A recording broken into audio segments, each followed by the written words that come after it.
Shabbat Shalom. So as I presume most of you know, my family and I, we keep Shabbat, which means, we're not running out to the supermarket, we're not running to the mall, we're not going down to the beach, we're not doing all sorts of things that most people consider to be what you do with your Saturday. By the way, the bonus is also, I'm not doing any gardening, I'm not repainting anything, I'm not fixing anything. So, it's got some perks that go as well. And the question that most people have is then, so what do you do? If you're not doing all the other things that people consider typical for a Saturday, what are you doing? Well, with the family, we spend a lot of time playing games. We have an extensive supply of different games that we play as a family, and it's a lot of fun. Especially when you get a new set of games, a new game, and you have to learn a new set of rules. Because everybody loves learning the rules, right? Well, you wonder, why do they have to have so many rules in some of these games? Who here has ever played Monopoly? Exactly. Who here enjoys the rules of Monopoly? Yeah, I see a couple hands, not so many. Who here would love if Monopoly were simpler? Right? I'd play it much more if the rules weren't so complicated. What's that? Monopoly instead of long Monopoly. You play short Monopoly. In fact, we have Junior Monopoly that we got when Hannah was maybe 4 years old. And Junior Monopoly ain't Monopoly. You go around the board, and yes, you have to pay for your ticket price at the fair, rides, or whatever it is. But there is nothing of Monopoly in it. There is no trading. There is no mortgaging.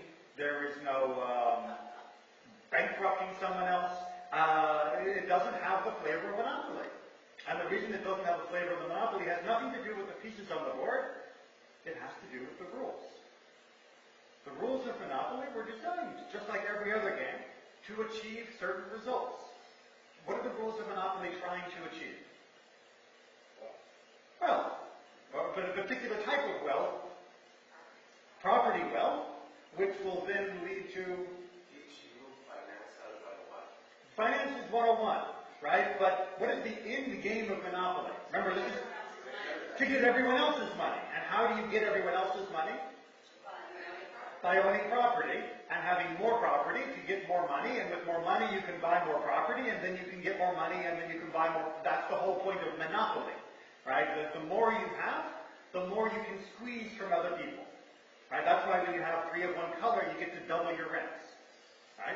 That's the whole theme behind Monopoly, and why it was made and originated back in the time of the robber barons, where that was the image of the wealthy that the creators of Monopoly had. And so they created rules that would duplicate that result. Now, we can have another time a very long discussion about whether or not that is an accurate portrayal, and whether or not that is really how finance works, blah, blah, blah, blah, blah. But the point is, the rules of Monopoly actually succeed extremely well in achieving the goal of the creators, which is to make you get so mad that you throw the board over. Because it's just not fair. You got lucky and you landed on those things, and then you built your Monopoly, and now I can't win because every time I go around the board, I get a measly 200 and you take 2,000. So, and I'm mortgaged to the hilt, and it's no good because I'm just going to hit the boardwalk again, and then it's going to be over. That was their goal. And the rules create that feeling, which is why most of you were not big Monopoly fans when you raised your hands. But the game works. And it works because the rules mimic at least what the creators felt was real life. And would create the experience that the creators thought would be real life, and for some reason they thought would be fun.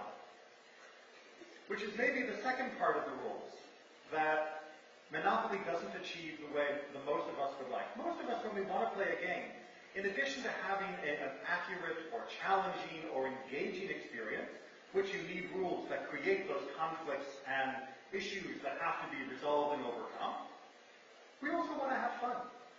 We don't want to finish the game feeling worse than when we started the game.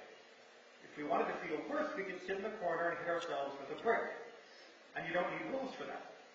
We play a game because we want to enjoy what will happen afterwards. And there, I think, at least for most people, Monopoly isn't exactly what makes them feel good by the time they're done. But there are lots and lots of other good games out there that are specifically designed to give you the challenge, to give you the excitement, and the time you reach the end. And of course, the biggest game and the biggest set of rules is called life and Torah. Reading in Parashat Mishpatim this week, reading the Torah portion this week, we see that there are a lot of rules. And as they say, you ain't seen nothing yet. We are just beginning the Torah's great mitzvot unraveling. That is to say, where the Torah reveals all the mitzvot one after the other, sometimes in clusters, sometimes individually. And there's going to be a lot of them. By the time we get to the end of the Torah, we will have officially 613, but each of those will have subcategories.